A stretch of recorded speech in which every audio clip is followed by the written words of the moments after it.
Welcome to One Word a Day. I'm Sophie, your pilot into the universe of Chinese. Let's continue unpack some classical China era's character. And in classical China, Yao is one common happening occurrence in that era, because this is a kind of a tax by the central government levied over its people. So the way you pay tax would be you pay through financial formats, which may came from the harvest. Well, whatever the crops, the leftovers, a big percentage would be transferred as a payment, as the tax form to the government. And the other one is this tax of labor.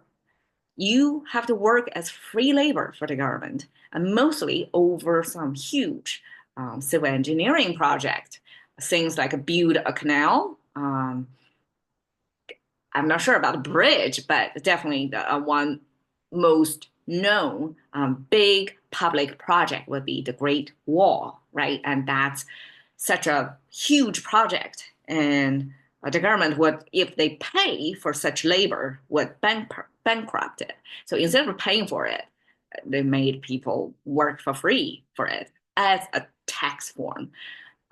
So Yao, I translate it as conscript, and conscript is kind of a compulsory service to some. So even if you don't lose your freedom per se, but during that, I guess, contract time, you provide free labor until you're released. So that's the conscript concept.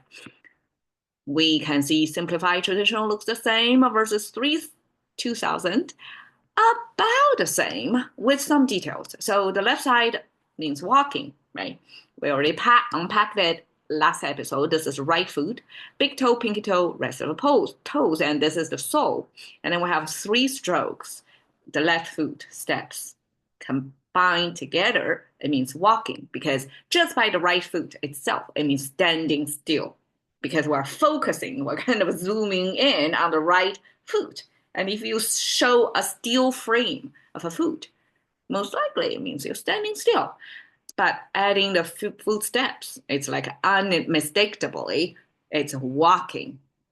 And walking in Chinese is equivalent to English doing, because Chinese measure action taken or behavior by walking symbol. Okay. The right side, we have two things. One is a meat symbol. So this omega looking thing with two stripes. It's kind of a streak on the meat. So it's a piece of meat. Bottom is a container, food container with a lid on. So you can almost view it as, I guess, a pressure cook of sorts, ancient version, to process the food, the meat, so that it can be easier to consume by humans. So this food cooking, actually, this cooking, the meat cooking in particular, then paired with this doing symbol altogether means conscript. So I guess this cooking meat was almost serves as the goal of you're providing the meat, you're feeding somebody, and that's the kind of one of the tasks. And this is kind of can be generalized, like you by cooking meat, you're benefiting your community. I mean, in today's lingo, it's community. In ancient version, it would be benefiting the kingdom, or whatever the ruler sees fit to use such taxed labor format. And then the left side means doing. You're required to do something. And okay, if I have to imagine, probably cooking meat was not that present at work ancient times. Therefore, you have to kind of force somebody to do it. Somebody have to take that role. We don't know the exact details, but this meat cooking paired with walking slash doing symbol became the conscript, became this taxed format of service. All right, Yao Yi. So Yao is conscript. Then the Yi means labor. And here is like right hand holding a whip.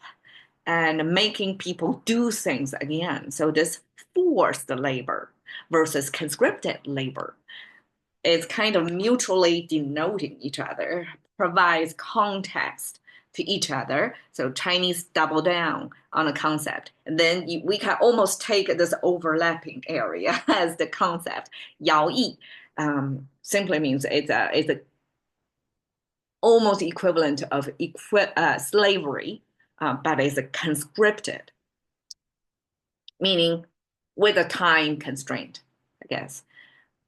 But for building a huge project like building Great Wall, we know many people lost their lives over it. So it's like a one-way trip, and it is kind of slavery. 征摇, 征 means impose. And notice all of them have this walking symbol on the left side. So that's like doing, right? Make you behave in a certain way.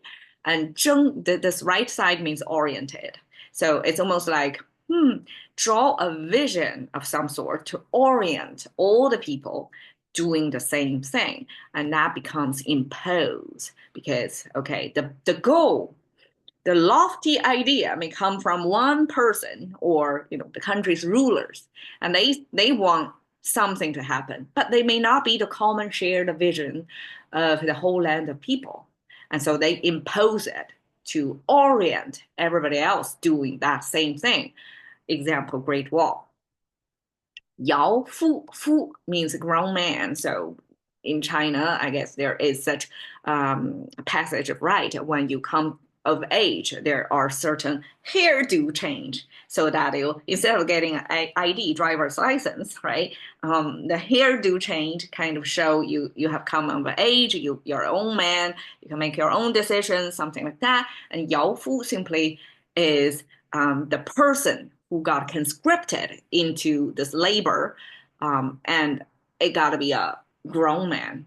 And I guess I'm not sure actually if ancient times we have child labor, probably do, but compare labor to labor from government perspective, they would prefer more muscular, more energy, right? So better results. So if I were government back then, if I want to tax the people to provide free labor service, it would be grown man, right? That is not from the perspective of child labor protection, but it's for the benefit of better output for the government's purpose. So I use these cranes to show that in today we have technology to labor over some big projects that this conscripted labor therefore became past, became history. If we have a huge civil engineering project like that, building a bridge, a dam, something like that, then we no longer need to conscript labor for it because just by this human-made big machines, that saved a ton of labor. Therefore, probably conscripted labor got phased out of history because of technology. All right, thank you very much for your time. There we go. Yao.